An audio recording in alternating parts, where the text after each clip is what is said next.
I'm James Cooper. I'm General Manager of the Furniture Scheme. My daily duties are really just to troubleshoot any problems. That takes up most of my time actually, and to deal with sort of problems of the staff, customer problems, not that we have many obviously.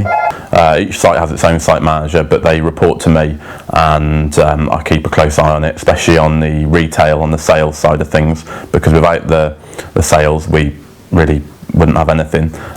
It's our main income that we can control ourselves as opposed to grant funding. We're trying to move away from the grant funding and really get our finances under our own control and become financially sustainable.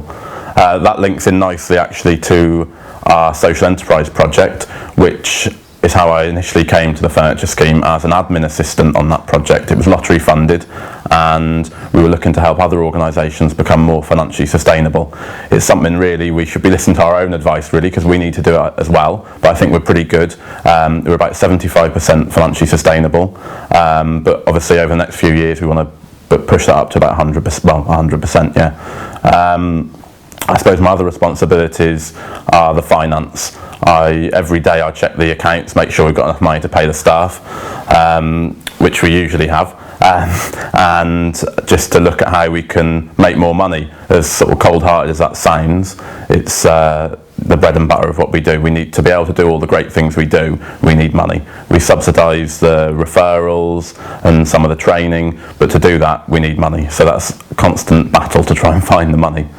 So at the core of the Furniture Scheme is the collection and delivery of furniture to people on a low income or living in poverty.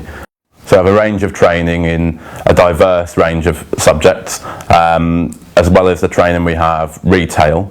That's a big part of what we do. We have a carpentry workshop, and that's a great part of the organisation, the workshop, because not only is it a way of getting the furniture in a restored and great condition to be sold to the general public, it's also a really good social environment for people, particularly men, dare I say, of a certain age, who have run out of things to do and are looking for a social environment. They really enjoy going to the carpentry workshop and sort of get sanding things down, polishing things up. I don't really know the technical terms because I'm not much of a carpenter myself. I think I had one day induction there once, and that was quite enough for me. But yeah, so that's another thing we do. We also support lots of other activities in the community. We've got a community centre now, Rockspring Community Centre, which is where we are now. That's a new thing for us, and actually I think it's one of the most exciting aspects of what we do, really engaging with our service users. Before, they very much were our customers, and also, you know, we would deliver them the furniture, but now we're actually engaging with them, getting to know them, understanding their needs more, and that really helps for giving them a much more rounded package of support.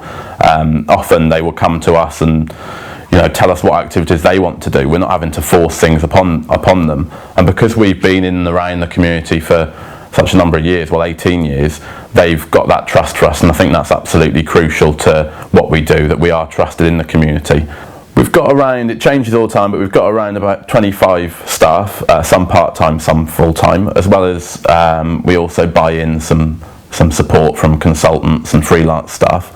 But really, that number of staff just isn't enough to do what we do. It's such a massive area, South Shropshire really, that we need the support of the volunteers. And the volunteers we've got on our books, over 100 volunteers. Not every volunteer comes in every week. We might just see one of those volunteers once every 6 months. They pop in, have a cup of tea and shift some furniture around. But there are some volunteers that will come day in, day out, always willing to lend a hand, and they're doing it completely out of the kindness of their heart. We've also got placements, and they're people who've been referred to us by perhaps a job centre or something similar, and they come on maybe a 12-week placement, and they'll learn all about, get some work experience, and it's also a useful way of them getting a reference, because often if they've been out of work for a long time, that's what's lacking from their sort of CV. They haven't got work experience, or indeed a reference to say they can turn up to work on time, or that they'll, you know, put in the hard graft. So that's how we operate really. As I say, we couldn't work without the volunteers. The number of hours they put in every month is phenomenal, and if you were to put a value to it, it's extraordinary. The amount of money it sort of saves us, and we just wouldn't exist without the volunteers.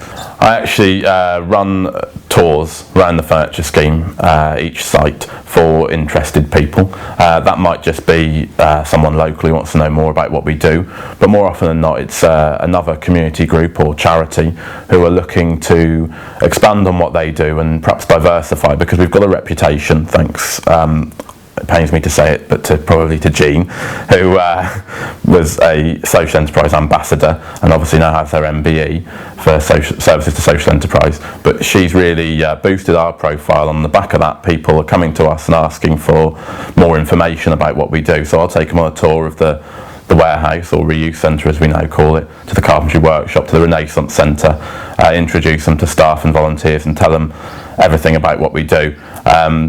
It takes up a lot of time, but it's worth doing and people get a lot out of the day.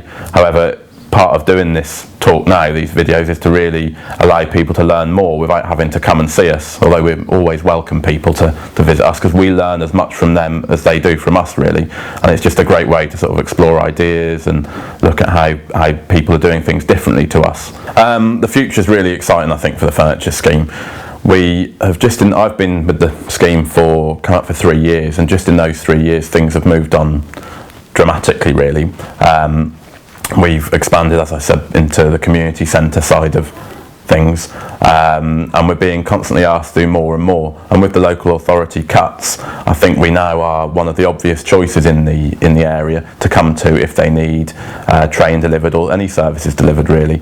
And I think there's going to be more and more of that, whether it comes from local authority or wherever. I think people are now turning to the furniture scheme because they know that we do business in a flexible and a community-minded way. That's the key. We're able to get results, but not only in terms of money, but we get results in terms of community, really. So I think the next few years we'll see potentially more community centres, but my main aim is to really shore up what we do already. That's where my focus is as general manager, looking at what we do, how we can do it better, how we can get better results for the people we engage with, how we can really make the residents of South Shropshire have a great life, get the most out of what they've got. We look to enable people. That's of our ethos. That's my favourite word, I think, the enabling of people, whether that be communities, individuals, families.